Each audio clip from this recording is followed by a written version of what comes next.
On this episode, of course, brought to you by maxeffortmuscle.com. Man, there's some deep shit, great value. Fucking, we're going to motivate some people with this, Danny. Yeah, we got to hear the origin stories for pretty much why we are the people we are today. Yeah, it's killer. Trayvon.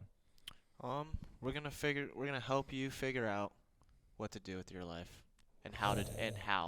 That's a major fucking statement. Yeah. Call of Duty videos. Call of Duty videos. If you want to go fucking pro in life, this will help you.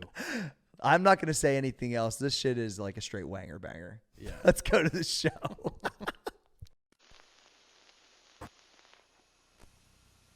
Yo, the Roundtable. I'm your boy Corey G. That's at Small Arms Danny, at Trey Speed, and the graphic gangster himself, Cole Susak. What's good, fellas? What's up? Nothing much, how are you? Hey, so we just had a cool weekend. I want to kind of recap a little bit about the Arnold experience. Look, as pandemic, it wasn't what we had built up for. We was about to be chilling in the VIP, really chopping it up with Arnold, but with obvious reasons, it was a little bit more, kind of like he wasn't really around as much, but whatever. But we got to get dressed up. We were sponsors of one of the charity events at the new Crew Stadium. So I just want to get your guys' kind of vibe on how that was feeling. Amazing. Yeah, talk to me. So hold on. Trey start. So Trey, I was outside. Trey walked out, and he was beaming. He was like, "Oh yeah, we're balling out here." So shit like that. I'm like, yeah, Trey, let's That go. shit was Give me so that good. energy. Yeah, so we got to walk on the Crew field, the new Crew, So the sick. lower.com field. Yeah, And like yeah. anybody that watches MLS soccer, So cool. this new stadium is fucking amazing. And you've been to games even there, if too. you don't like soccer, Yeah. this stadium is amazing. Yeah, I've been to a game there, so to be able to go on the field, check it out like when nobody else is on it and everything, and Yeah. just you could just walk right there. Feels It's fucking fucking exclusive as a motherfucker. Dude, Yeah, it was cool. unreal. It was cool to see you guys all dressed up. Yeah. Bring your girls. You know what I'm saying? Like, Yeah, just it's like the cool. whole vibe was good. Cole walks in with the bomber glasses in the fucking pocket. Oh yeah. Dude, Vibe was real. stunting. I wish, Yeah. I wish he would have walked in was with his stunned. broke-ass pants. But Oh wait, what? What did you say about my I pants? said I wish Cole would have walked in with his broke-ass pants. Yeah, zipper. What do you mean? So Did you fucking rip your pants? no, hold on. Yeah, so this is a good story.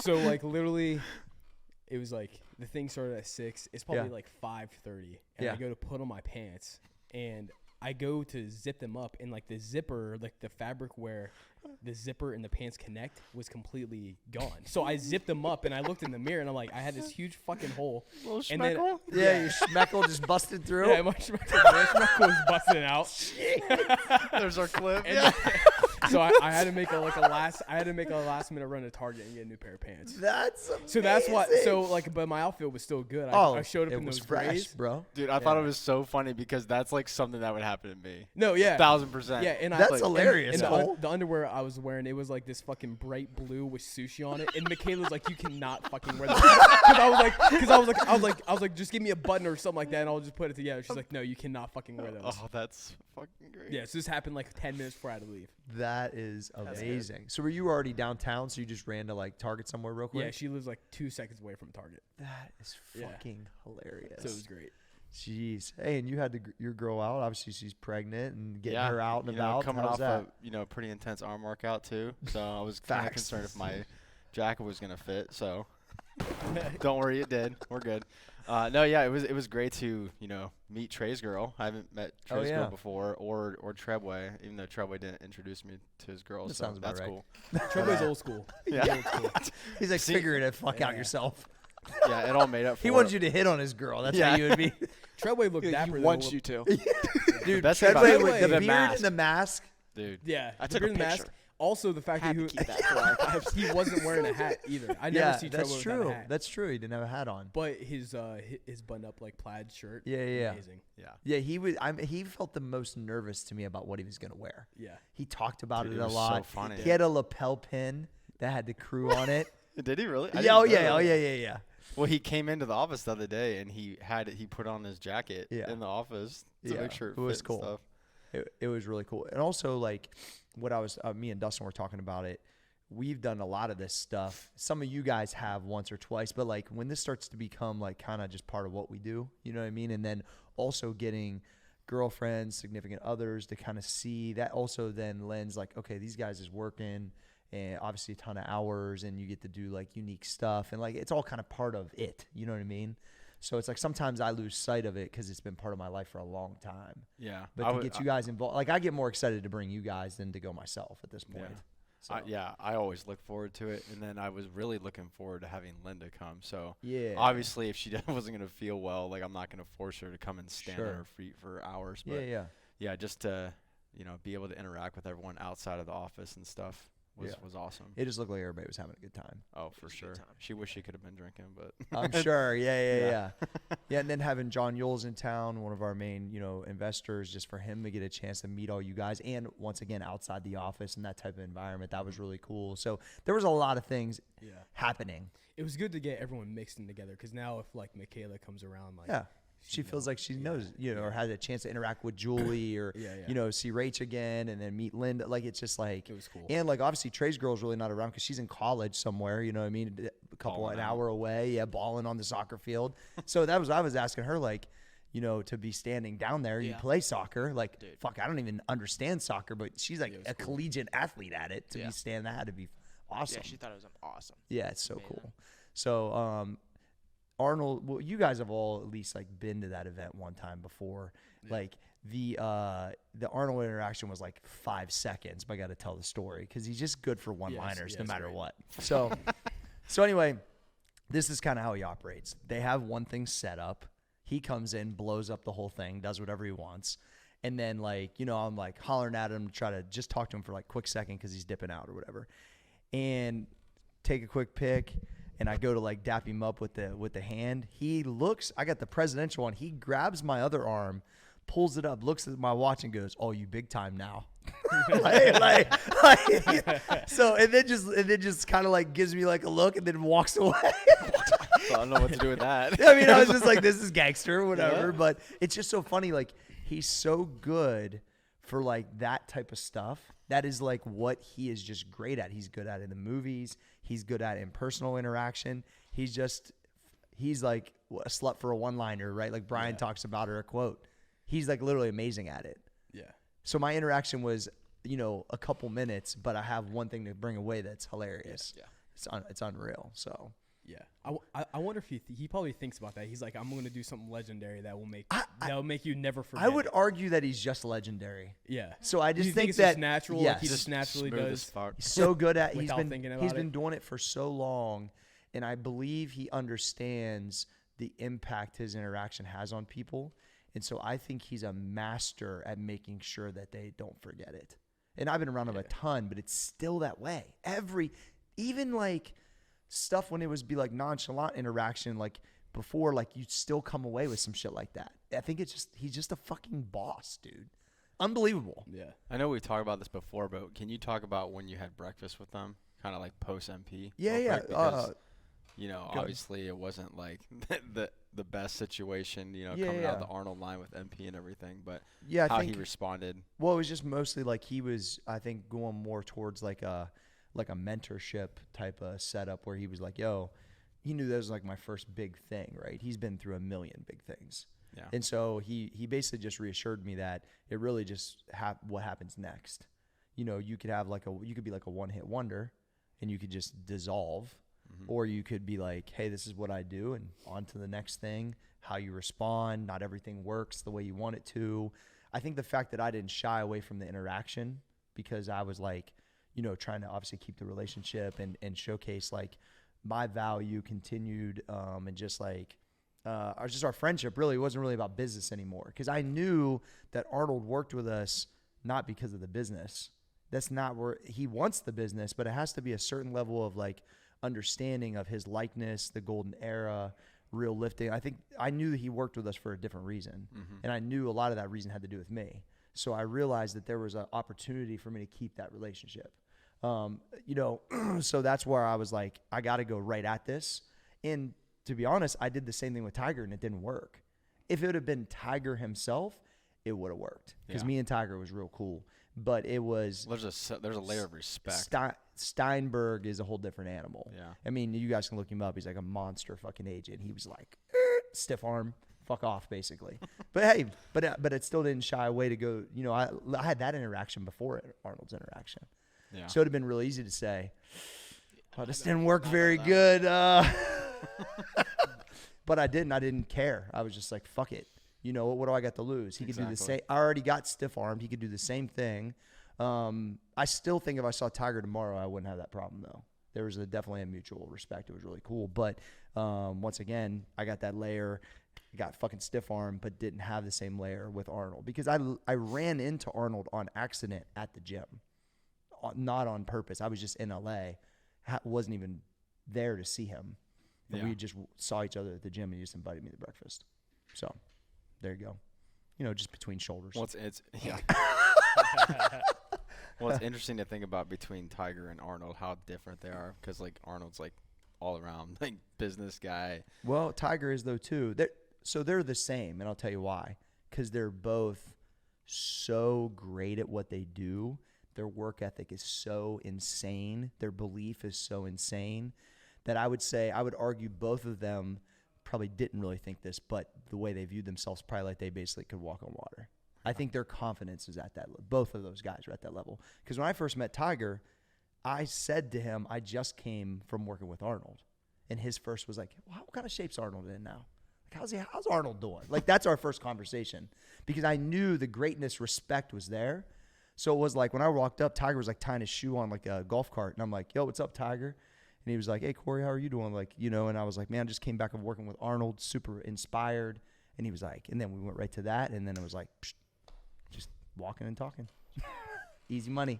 Casual, All right. Casual. Yeah, casual stuff. All right. So I wanted to catch up, tell some stories. I thought it'd be cool. The main topic I want to talk about was I was watching some stuff with Eric Thomas. I've been kind of back on some of his stuff. And it wasn't exactly this line, but they were talking about, and I've talked about this in the past, about going pro in your passion. And I think a lot of people think it's not possible. But I want to know when you guys, each individually, decided that you were going to go, like, obviously it might not be, the way I can frame this. We all have to do things that we don't want to do, right, as part of it. But I think we can all collectively agree we do stuff that we like. And then on top of it, the vintage stuff. Like, Trey, you could pay your bills with the vintage stuff right now if you wanted to. I would argue that you do. You do other stuff, but you still like that stuff too. Yeah. You get what I'm saying? Yeah. Danny, you're finding your groove. I'm seeing it with the stuff that you're doing, with all the marketing, the email stuff. Like, that's a lot of behind the scenes stuff people can't see, right? Mm-hmm. But I see how in it you are, building like you're starting to find these grooves that are like so like natural for you, right? Yeah. So it's something you look forward to strategizing, doing. Cole, obviously a lot of people can see your work as Trey's, the audio visual. So it's like, and I know there's pieces like making labels and shit you don't like to do, but that's part of our job. But the other shit, like the cover yesterday, we're fucking laughing and you see what I'm saying? So it's like, but you guys individually had to make a decision, not just to work with me, but to just do these things. Because you could have easily took a job somewhere else, stayed in school and followed the path, stayed at Nationwide. You know what I'm saying? So what was the actual like point where you're just like, this is what I think a lot of people are. You believed it this whole time? Or was there a road where you said, oh, I think this can work, or I got to give it a try? Like what kind of intersected there? It's a long-winded question. Yeah. But you know what I'm trying to get at? Yeah. Because people go in this crossroad, they never take the other way. They only follow this way. Mm-hmm. Who do you want to start? Whoever's got it on the tip of their tongue. Danny. Oh, yeah, I'm the most natural here, that's for sure. Yeah, I guess for me, I've always believed in like where we were going and where like the vision was for like Max and Corey G Fitness and stuff like that. But when did you believe it for Danny? Take me out of it. Because you still had to come even in the MP days and go, I want to be in fitness-related stuff. Yeah. Not, I mean, you know, it all started, I mean, for me, it all started like, because I actually was just thinking about this. Like, for me, it was like developing, again, it comes back to confidence, like any like semblance of confidence. And that became when I went from, started dropping weight. I mean, it's as simple as that. I mean, I was coming out of playing baseball my entire life, and that was like, sort of your, identity and stuff like that. So dropping basically 40 plus, like that was a huge thing for me. I'm like, oh, you can do some other shit here. So and through feel the good weight about it. loss, you felt like that started to build confidence to go and attack other things. Oh, no question. I mean, that's why I showed up at Old School. Gotcha. Yeah. Probably the 40 pounds greater Danny doesn't show up at Old School. No, probably not. Interesting. Yeah, and that just like I think that's a testament to my environment and the people. I mean, not that the people I was around were bad people or something, but Yeah. just weren't actively trying to grow or like into like personal development or anything like that. Like I didn't even really know that was a thing, to be honest, because I was Mhm. never exposed to it. But once I got my first arm pump, or like maybe my first. I started doing like the random like arm. This is real. Yeah, That's I what's know. amazing. I have the. Did you? We need to zoom in when Trey goes. Well, I have the picture to prove it too. You know this. I'm sure you do. Yeah. Please You've seen it. continue. Yeah. Continue. It's funny because I'm wearing a triathlon shirt in the picture. It's so That's good. amazing. Anyway, just like But starting. that was like the intersect of when Danny said, "I'm gonna start going on this path and try to figure it out."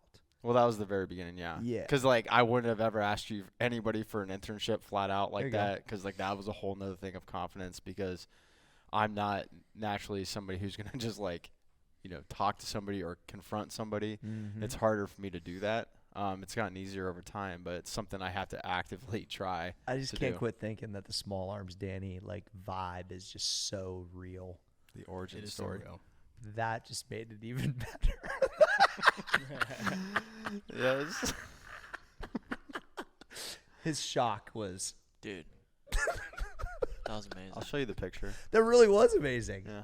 But but the reality is what I want people to hear from these stories of each individual of you got I can't talk.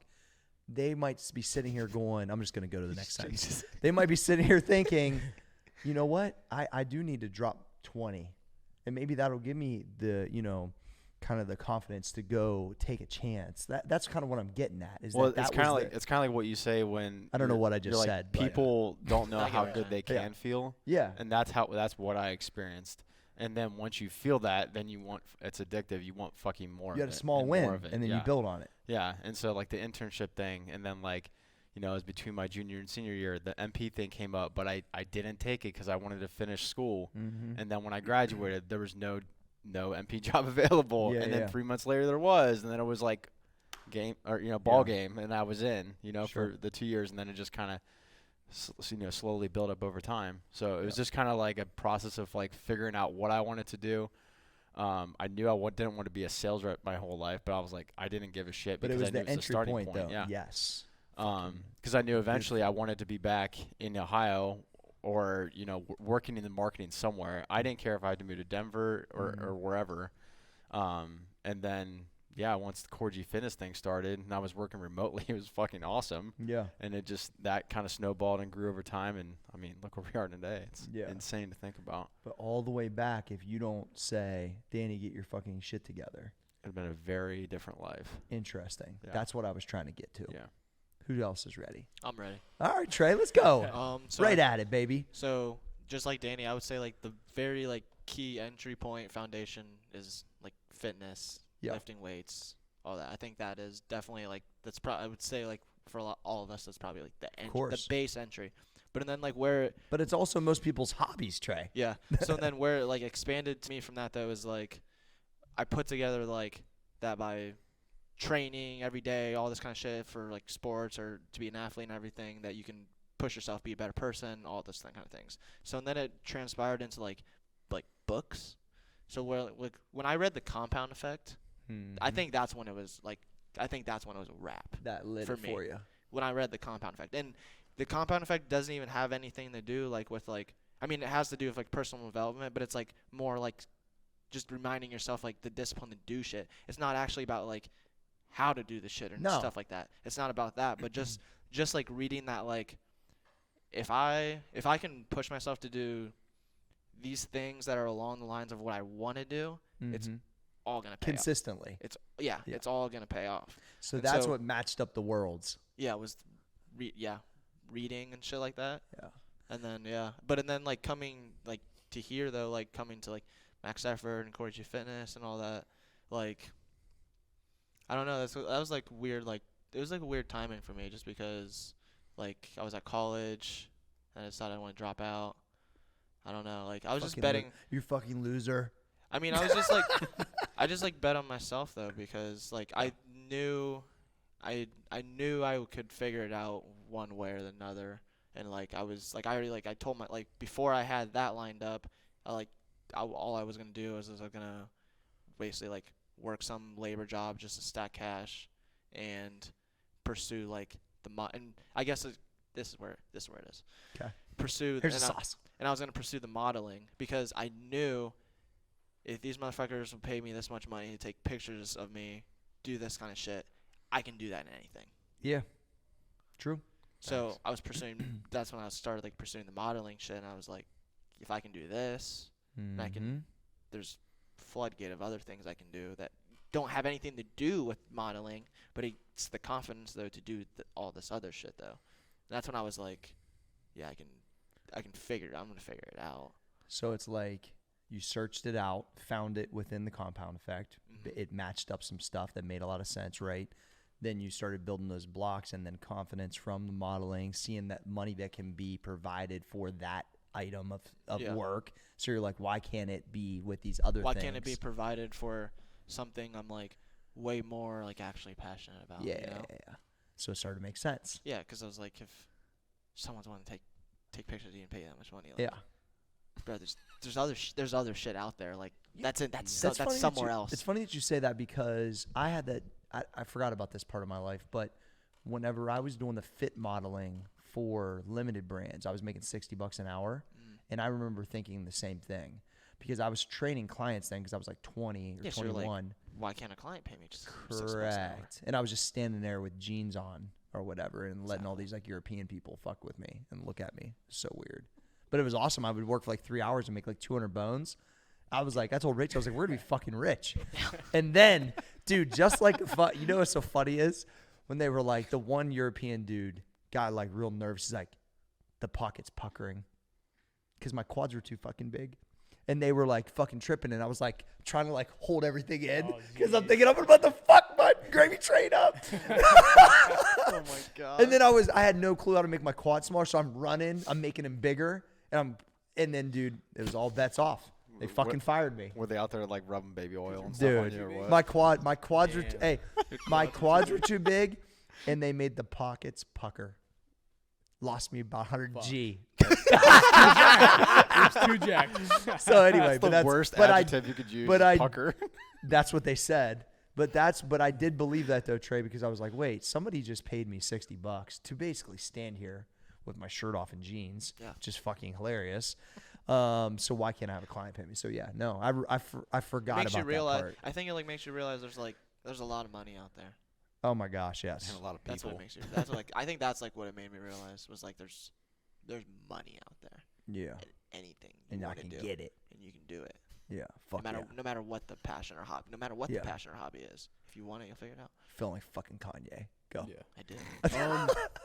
I mean, well, yeah, there's multiple levels. Of, Please. Like, there's different phases where you have to decide to go pro in something. Yep. But I would say the first one was like coming out of high school and like going to college was like basically telling myself how to go pro at life first. Okay. So like that. So after school, like I heard coaches like, like talk about like discipline, accountability and shit like that. But then whenever there was no one speaking to that, I realized that I had to basically do that to myself. Like it. So I had to realize like if I went pro at just life in general, I could go do whatever. Mm-hmm.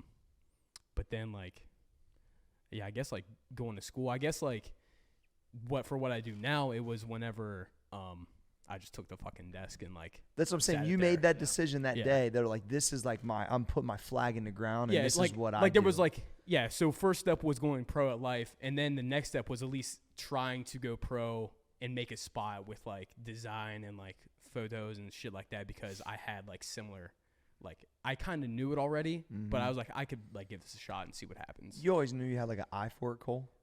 Yeah. Yeah. Like, so like that's what I'm saying. It's not like I it was think, like a like, the- foreign object to you. Yeah, the whole like creativity shit like that. Like I started to develop that like way whenever I was early. Yeah. Like Why, watching like why not master it? That's yeah, kind I of was my like- point. It I- could I have was easily like- been your hobby. because Continue. yeah, I started out like making like Call of Duty videos and like that shit was real interesting to me because I understood how like the music affected like the whole thing of it, how like the overlays and shit really tied it all together. So I was like, if I can do this for like Call of Duty videos on YouTube, I can fucking do it for a business, you know? Yeah. So that's Exactly. whenever that switched. And then, But even knowing that's still a confidence that a lot of Yeah. people I don't think intersect. yeah. So what made you think that you could do it? You just knew you'd put the work in to make it good enough? What was the Yeah, I think it's just like having the mentality of like putting your head down and just fucking working and seeing like what happens. Mhm. I mean, because if you get like 1% better each day, the graph's exponential. You Yep. know, I never sat there and was like, oh, I kind of, you know, I never once whenever I was in front of my computer was thinking like, oh, I don't want to make this as good as possible. Yeah. You know, but there was times like outside of it where like we even talked, it was like, I don't even know if I want to continue to do this because of just like the whole work dynamic and everything like Mhm. that. But like, I would say like whenever people started to notice on like Instagram, Mhm. that's whenever I made the switch. Like the Get Stack covers, Yeah, the yeah. more people who got hype about those, I was like, all the other bullshit, I was like, this could like really be something, Yeah. you know? So the feedback that you got from, you know, your confidence in like, no, this is the fucking graphic for Yeah. this month. This is and That, and I would say I also knew that I had to go pro because the situation I was in, like going to school and stuff like that, like if I like didn't have this, I was Mhm. like fucked, basically. I'd be like in like student debt and like yeah. crazy amount of shit like that. Like I wouldn't like have anything basically. Yeah, you had You know? but you had like a real direct strategy so that wasn't going to happen. Yeah. But you went and also seized it, Cole. Because Yeah. if you don't say, "Hey, I can do graphics," you're packing sacks. Yeah, and I don't. Yeah, yeah, yeah, no one, you no one know- wants to fucking pack sacks forever. No, but I mean So- But if you don't basically have the confidence to Yeah. go, "Hey, I can make this better than what's happening," you know what I'm saying? Yeah, that and then like whenever I was like looking at stuff I was making and like seeing what like other people were making, I'm like, this shit's way better than what everyone else is doing. Yeah. So Fuck with it. there's levels, you know. Sure is. So We keep climbing them all the time. and it's like changing now. Like what I was doing then is not what I'm doing now. So now there's a whole other dynamic. So I have to go pro in something else. I have to master like Yeah. t-shirt shit and Uh-huh. more label shit, like more things that like don't get the publicity that like Yep. the Get Stack covers and all that shit do, For like sure. the social media graphics. All right. So there's Every just job levels. got that, right? It fucking evolves, yeah. That's cool. But also I think the feeling of a day to day, especially with our new environment, right? In the last 6 months, the new office, the new situation, it's like I've never been at the office this much in my entire career, by the way. That's a fucking fact. Never happened. And it's purely because I want to be here. That's it. I mean, and like I haven't like I can't even get out of here before like 3:00, even if I tried, because one, there's so many exciting new stuff going on. Feel like we can't get it all done every day, even if we tried.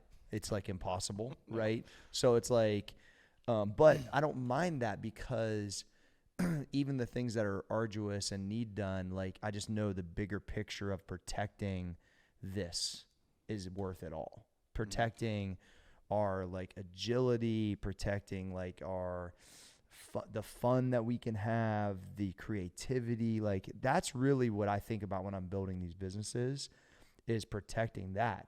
And you guys are helping me, I'm helping you, like we're all trying to do it, because fucking if we want to go shoot hoops right after we're done recording, we can. Yeah. You know what I'm saying? Like we need to get our shit done, but the reality is like to not have that very like tight on top of you, like that sucks the fucking air out of you. And so I started to get, as I got older, and then especially realizing what I didn't want, as I think we all did, like, you know, not that long ago, it's like now I'm even more pro for that on trying to protect it. And when John came, John Yoles was like, yeah, this is like a tech startup, but fitness. This is wild. Like he was blown away. Yeah, like the coolest thing is that like everyone has their own stuff to do, but like it's not like we're just doing the baseline. Everyone is looking for different opportunities or ways that we can make the business fucking better. Yeah. Like, and that's like constantly happening. I mean, we have like, I feel like we have new initiatives every single day now at this point. It's limitless, really. Yeah. Because so. I think that the big reason why I took the leap that I did to do the buyout and everything and got you guys on board, which everyone said they were ride or die, which was amazing, is like I wanted to give all of this a real chance. Like a real chance. Yeah. You know what I mean? Mm-hmm. Like 8-figure type chance, 9-figure type chance, like a real fucking chance. Because I think that which is exactly what we're doing sitting here for this podcast, for this material. We're giving it a real chance now. Yep. We got the quality stuff, the quality audio, the fucking room. We're giving it a real chance. What happens if all this stuff and all of us individually grow for the next 24 months in this new situation? Silly. How could it not be? I mean, just the past 3 years I've been here have been Ridiculous. Yeah. There it is. You know what I'm saying? So it's like each one of us are taking our own risks and chances and having our own growth, but collectively we're doing it at the same time too. And I think that's why it can just continue to, mushroom into something kind of crazy, because anytime there's that many people aligned. But I think sometimes, which is why I tried to bring up this, first off, the crazy interaction and stories at the beginning, right? Starts to become normal. But how we got here is just how everyone else can get here.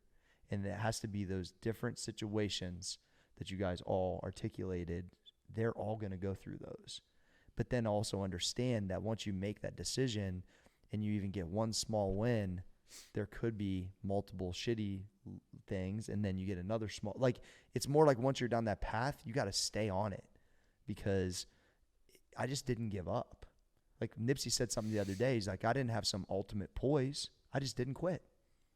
I'm not that's why that quote of I don't do anything special, I just keep showing up, is so important, because it really dumbs it down to that exact thing. That's why when dude on the vlog said something about, it's easy for you to talk out like this because this is your job. Motherfucker, how you think I made it my job? You think somebody gave me this job? They didn't. I gave it to my fucking self, because I was willing to get up every day and show up and do the shit that's hard. So yeah, it's easy because you're on our app and you're seeing me talk about don't fucking miss and this is my job. Motherfucker, my job was a coal miner. And then I made it not my job. I made this my fucking job. And guess what? What we're doing right here, this is about to be my new fucking job, because I like this almost as much as I do like lifting weights. That's why I wanted to do all this stuff. So it's like, I think that people got to quit realize it's not some big crazy thing. It might take a really long time, but take motivation off each one of these guys, what they said.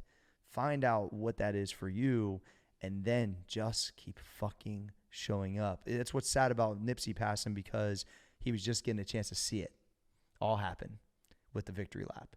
And you see that process took so fucking long to do it on his own.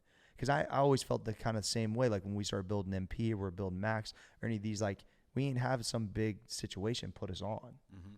This whole time I've been out here kind of on my own, which is with our team. But I take pride in it, because I just know we ain't going to stop till it fucking pops. Same shit as this. So that was a long fucking rant, but. No, yeah. I was just going to ask you, what actionable advice would you give to somebody that has, someone sitting there at a desk job, kind of stuck in the mud. They're maybe unhappy. They know they want to do something else, but they don't know what that is. Where do they even begin?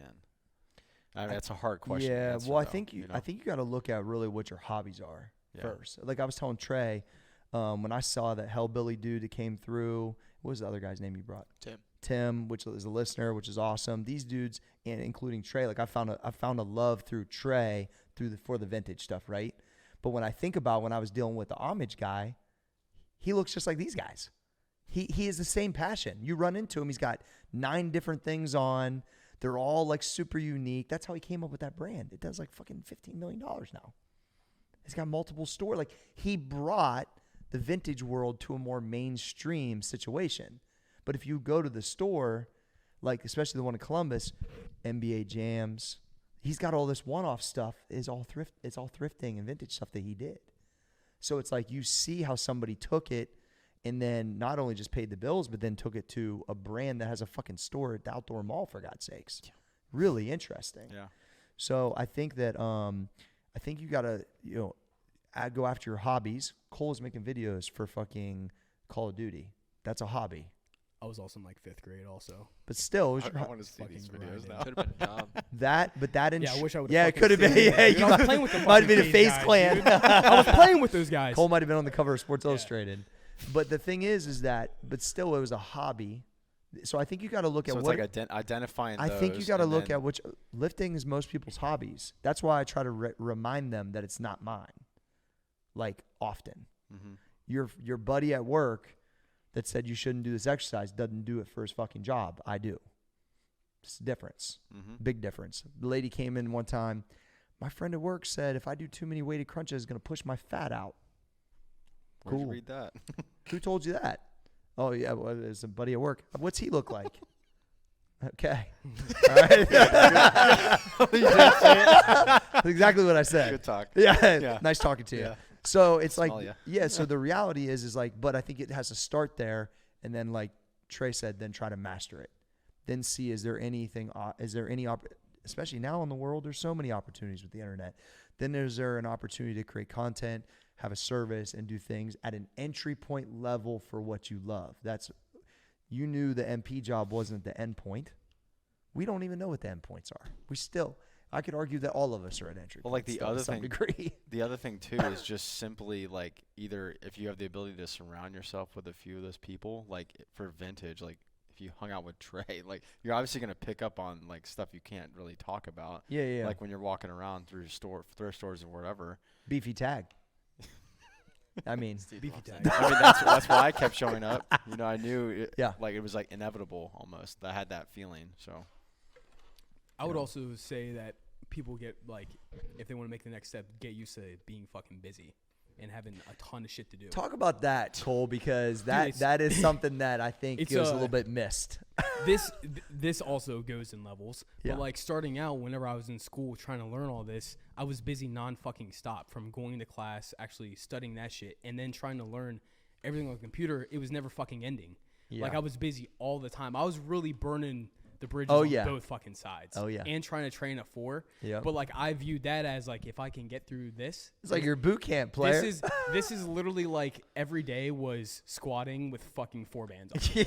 Every day, just in life in general. those traps aren't Life gonna in build general. itself. yeah, boy, neck roll. Just learning all the small details and mastering those. But then whenever I got outside, now it's like there's so many big fucking projects that the small little stuff, it's never ending. It's always the next big project, and then all the small day-to-day stuff. It's literally never ending. But to make something great, you have to sign up for that, I think. Yeah. I think understanding that you're like, okay, if I want to go down this path, this is what it is. Yeah. And this is what we signed up for. Yeah. And that right there is, I think it Because burns people out. Because probably from the outside looking in, a lot of people only see the fun shit we're doing. They only see the Get Stack covers. They don't see the other million. It's like 5% of they don't what see we the do. other million things that literally take up 8 hours, and by the time the day's done, you start to question yourself: did I even do anything productive? But it's just rolling the machine. It's like keeping the machine going. Sure. You know? It's literally never ending. The baseline, yeah. Yeah. Yeah, I think that understanding what busy actually is And being okay with it. being okay with it, and it's a relative term for until you like it. That's why I think when people come and ride with us, they start to see and go, ooh, okay. And these motherfuckers just keep this up. This is how it works. And it's hard. It's not easy. Yeah. But I think if most of the time you're doing things you like, that's kind of the point, right? It ain't going to be like social media Donnie Traps all the time. But if the overarching thing is you're around good people that are positive in the vision and things you like, it's easier to go through that. But that's not always the case. I mean, you got to do, sometimes you're super busy with a bunch of shit you don't like to do, but you know where you're going. You think where you're going. I don't know. It's tough. It's kind of a funny word because some people think they're busy, but they're, Yeah, I think, yeah. you know, I don't know. I just think about like the waking up early thing. Like when they say they can't work out, it's like, all right, then fucking wake up earlier, you know, but they're not willing to Some do people that. just don't think it's really Stop that going out at night. matter of fact. Yeah. Some of it's lifestyle choices. Stop hanging out with bad friends. You go on and on. It's a million things. Yeah, because really, like, if you're not in the spot that you want to be in, it's usually because of some pretty, like, easy, like, pickable type things like that, in your yeah. life, I would say. And that's what I'm trying to do is, like, if we can, with a podcast like this, like, But it's like not easy for some people to identify those. There you and go. Once they identify them, then it's hard. Then it's a whole other game to like actually do something about it too, though. identifying I think it's easy to identify them as I got older. It might not be as much when I'm you're saying younger. for general for people. That's though, what I'm trying to say is like hard if for it's people taking in you off the general. path, then that's one of the Yeah. things. You know what I mean? Like if you're dedicated to a certain thing and you keep not being able to accomplish it, then you need to look at like what's going on? What is it? Is it this female or male? Is it the work situation? Is it a family? Like what keeps taking me off the path because I'm not getting anywhere? I think that's really, to identify that's huge. I think clearing a lot of stuff out, I don't know, I wish just like we talk about for fitness, how people feel like they get used to feeling shitty, and I kind of want them to be able to feel what it feels to feel good, right? I feel the same way. I have so much gratitude for my overall body of work in work that I've been able to not just accomplish things, but just be involved in stuff I like. That now has, especially with this stuff, has impact with people. It's like I want other people to be able to feel that. And I think there's a bigger opportunity now than any with the internet, with people staying at home more, with like so many different job opportunities and be able to create your own brand. Like why not give it a real try? Mm-hmm. For the regret, just to not have the regret. Like, fuck. Yeah, I don't know. I just wish I could like put that in. I wish I could grab that and like throw it in people and go, this is how it feels. So it's worth it, Because it's fucking hard and busy and tough. But it's worth it. And it's worth it. And I would Yeah. argue that like when people ask me this balance question, like Colton asked me the other day when I did the podcast with him, I was like, bro, I think it's impossible to be in balance all the time. To be above mediocre. I just think it is. Mm-hmm. So I don't think that's like maybe like the perfect answer. People want to hear, well, how do I keep in balance when I'm building this business? You can't. It's impossible. I just don't think it. I think that maybe in certain situations, but I just think if you want to be great at something, the balance is very difficult. Well, how do you battle that? You're talking about like balancing different things Like in your family life? Life, or like something? yeah. family, this, Family, okay, going yeah, out with okay. your friends. Like, Yeah. all right, Cole, great example. When you're coming here, you're training, you're learning the business, and you're going to school. Were you going out very often? Only on the fucking weekend. Yeah. I really was trying to balance everything, Yeah. but like the day to day, like But you ain't going out on it- Tuesday. no, it literally just depended like what the main fucking priority was. Honestly, most of the time. But there was give and take, and is my point. Give and take. Yeah, Yeah, your There ball wasn't, game like, on Friday dude, night. I never once went out on fucking Thursdays or Tuesdays. Everyone else was, but I I'm didn't I'm either. not fucking doing that. So I had know? the same experience when I was on campus. I Yeah. couldn't go out on those days because I knew I wasn't going to get up for my clients. Like my balance was busting my ass throughout the week, getting everything I had to do get done. So that way Friday night I could go do whatever. Saturday the Buckeyes game play, then Sunday it's back to it. but I would argue you that know? you drank 50% less than your friends probably. Yeah. Yeah. So that is I was good. the guy who was like saying, no, I'm not going out. So that's my for point, sure. which is difficult. Yes. So that's kind of my point on the balance. So that was your balance. Yeah. But it But was then still again- out of but then- balance but then for again, most college In kids. my mind, I was just like thinking like I'm a fucking boss. I got so much shit going on. There we that, go. Like, it's not worth it. So that in my Yeah. head, I was saying like, no, like what I got going on is more important than going out. Yeah. You know? Yep. I mean, it's like when we switched to the Shopify thing. Like I was fucking way out of balance at that Yeah. Of time. course. Certain initiatives I was like, create yeah. that, yeah. I was like, yeah, I really wasn't even talking to Michaela, and she would text me, and I'm like grinding. Like that's like my remember that, favorite yeah. thing. On Mondays, every Monday, like by the time Sunday comes around, I'm itching to get shit done. Yeah. But like just to stay balanced, I don't. Yeah. By the time Monday comes around, I really don't talk to her, and she'll text me at like 6:30. I'm like grinding. It just comes normal. Glad we had this conversation. Yeah. So I think because me and Ray was talking about this a little bit because early days building the studio, it was just like, I mean, so much time. Plus marketing was so different then. I just had to do so many things to even just have like 12 clients. Like it just felt like like I'm like climbing up Mount Everest like by myself and I'm like barely paying the bill. You know what I mean? But I was so dedicated to whatever it took because I would have these like 5-hour breaks in the middle of the day and all this stuff. Like, so I would just trying to stay busy and doing all these different things. And I just knew, I told her, I was like, I just know, like, I literally cannot say no matter what time somebody wants to be here, anytime somebody wants to meet me, any opportunity to go speak in front of these little, like, coffee groups or what. Like, basically, I'm on everyone else's time because I'm a nobody and I got no clients. So I had to be, like, literally willing to do everything and anything because I wanted to win so bad. Because there were so many people that didn't, like, probably really believe I could do it. Mm-hmm. Maybe they wouldn't say that to my face, and maybe I made it up. But either way, it fucking worked, so it doesn't matter. But the reality is, because so many people around me didn't understand what I was really doing, that I wanted it to be so wildly successful that it was just like, G saw something we didn't see. G understood something we didn't understand. These are all narratives in my head. I just made them all up. But the reality is that's what I would tell myself. Like, okay, this doesn't look real fucking sexy right now, but what if I can go get 3 people with this thing and I become this guy and I'm the relied person in this area? And I used to play all these and, like, how do I was a really small guy in this big city, which was Columbus. But then as I got it bigger, Columbus started to shrink. And as, I got bigger, then the U.S. started to shrink. And then when I started to really have to do money on a worldwide scale, it started to make Columbus feel like Amsterdam, Ohio again. You see what I'm saying? But it never always felt like that. But I think if I wasn't out of balance initially, at least, and I would argue still at points, I just don't think I could do anything over mediocre. And I think I had to, like, have, like, a lot of talks with Rachel on that stuff early.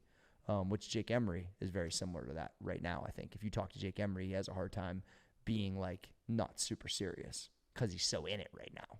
Yeah. And he doesn't have this type of environment to, like, pull him out of it, like, a little bit, right? But when we have a podcast with him, you can fucking see it a mile of fucking way from that guy. I'm excited for that because I've only spoken, like, 3 sentences to him before, pretty much.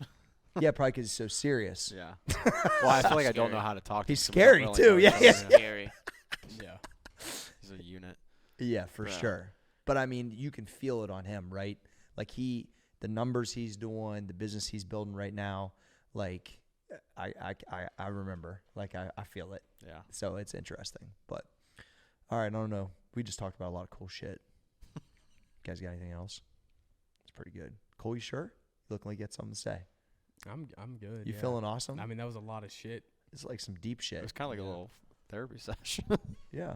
But I think that people can get some, like, value from being like, okay, Danny really got himself in shape and then bang, saw an opportunity and then showed up, and Trey's version and Cole's version and my version. Like, I think that's what I was trying to get out of this podcast. Yeah. So for sure. Good. All right. Roundtable. We offering major motherfucking value out here. I'm your boy, Corey G. That's at Small Arms Danny, at Trey Speed in the graphic gangster himself, Cole Susak. We are out.